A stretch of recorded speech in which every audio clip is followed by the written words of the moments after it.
তুমি সবারে ঠান্ডা খাওয়াচ্ছ কি উপলক্ষে?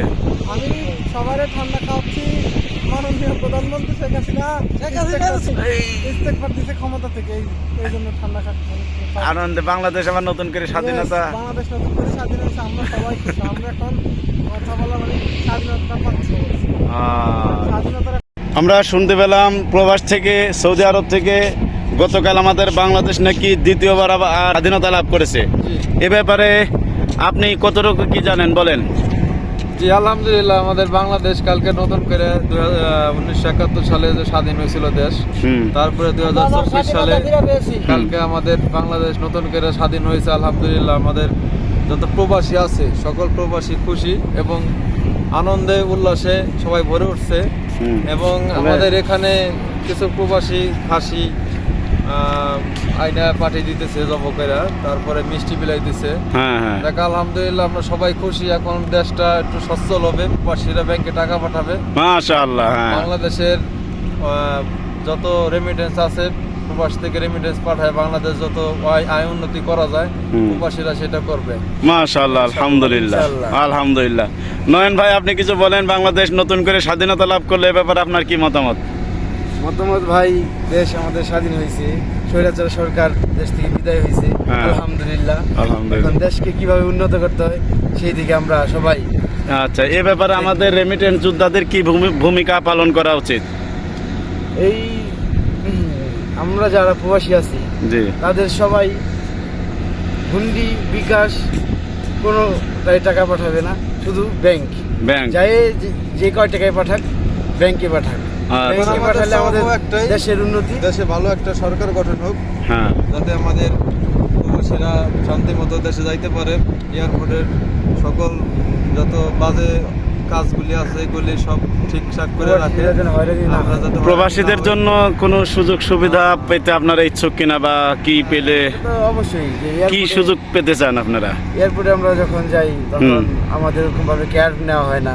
আমরা যেই 2-4-5 বছর পর যে সামানগুলো নিয়ে যাই আমাদের ফ্যামিলিদের জন্য, সেই সামানগুলারে ভালোভাবে ক্যারি করা হয় না। তো আমরা চাই আমাদের এয়ারপোর্টে যাওয়ার পরে আমাদের ভালোভাবে একটা গাইডলাইন দেখ, আমাদের সামানগুলো আমাদের সুন্দরভাবে আমাদের হাতে পৌঁছায় দেখ। যেমন দেখা যায় আমি নতুন লাগেজ কিনছি, মেলা মারছে, লাগেজটা ভেঙে গেছে, ভিতরে অনেক সামান নষ্ট হয়ে গেছে। রক্ত কামার বেড়ে টাকা, এই টাকা দিয়ে আমরা সামানগুলো কিনেছি, সেই সামানগুলো এইভাবে নষ্ট করে ফেলে ওরা, তাই না? আচ্ছা, প্রবাসীদের দেশ থেকে প্রবাসীদের বিবি বা বাবা মা তারা যখন ব্যাংকে টাকা তুলতে যায় তখন কি প্রবাসীদের জন্য আলাদা কোনো সম্মান দেওয়া হয় কিনা, বা তাদের কোনো ইজ্জত করা হয় কিনা? সেরকম ভাবে করা হয় না, বরঞ্চ হয়রানিই হয়। তাহলে আমাদের দাবি, বিদেশি বা আমরা যারা প্রবাসী যোদ্ধা আছি আমাদের জন্য একটা আলাদা নজর দেওয়া হোক, সম্মান করা হোক। এয়ারপোর্ট সহ প্রত্যেকটা ক্ষেত্রে যখন প্রবাসীদের বিবিরা বা তার বাবা মারা ব্যাংকে টাকা উত্তোলন করতে যায় তখন তাদের সঙ্গে যেন একটু সম্মানসূচক ব্যবহার করা হোক। এবং প্রবাসীদের ছেলে মেয়েদের স্কুলে বা কলেজে যা পড়াশোনা করে এদেরকেও একটু আলাদা নজর দেওয়া হোক, তাই না?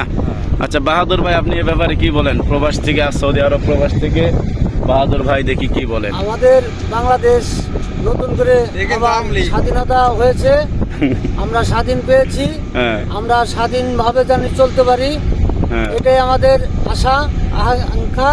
আর এবং কি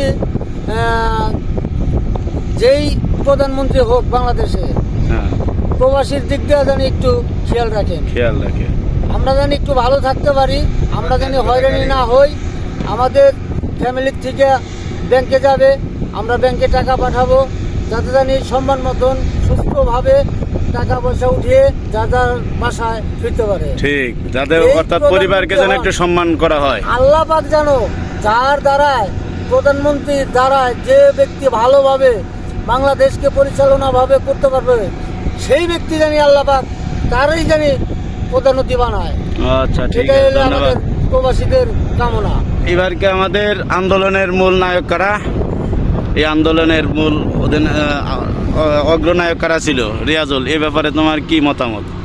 কাদের ভূমিকায়, কাদের ইসেতে এই আন্দোলনটা হয়েছে? এই ব্যাপারে আন্দোলনটা ছাত্ররা শুরু করছে, ছাত্র সমাজ থেকে শুরু করছে। আর আমরা যতদিন জানি, এতদিন যাই না আসছি যে এই ছাত্র সমাজ যেই দিকে আন্দোলন করে তারা এখন পর্যন্ত পরাজিত হয় নাই। এইবারও সেটা কইরে তারা প্রমাণ করে দেখাই দিল। আর আমি আরেকটা কথা বলতে চাই, সেটা হলে আমাদের ছাত্র ভাইয়েরা, ছাত্র ছেলে সন্তান যারা আছেন তাদেরকে যেন আল্লাহ পাক খুব ভালো রাখে। যাক, আলহামদুলিল্লাহ, এই যুদ্ধে যারা শাহাদত বরণ করেছে তাদেরকে আমরা শহীদি মর্যাদা কামনা করি। আল্লাহ তাআলা যেন তাদেরকে শহীদি মর্যাদা দান করেন এবং তাদের পরিবার পরিজনকে যেন আল্লাহ তাআলা ধৈর্য ধরার তৌফিক দান করেন। তাই তো? ঠিক আছে, আলহামদুলিল্লাহ।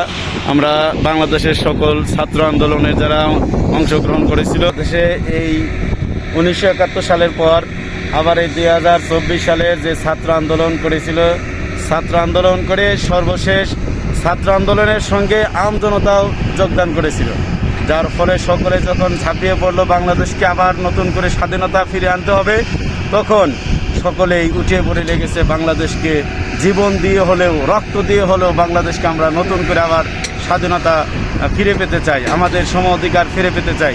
তাদের সম অধিকার ফিরে পেতেই আজ আমরা নতুন করে বাংলাদেশটাকে নতুন রূপে দেখতে পেলাম। আলহামদুলিল্লাহ, এতে আমরা প্রবাসীরা সহ সকলেই ধন্য, গর্বিত। আলহামদুলিল্লাহ, ভালো থাকুক আমার সোনার বাংলাদেশ এবং ভালোভাবে যেন আবার পরিচালিত হয় আমার সোনার বাংলাদেশ। আসসালামু আলাইকুম রহমতুল্লাহ।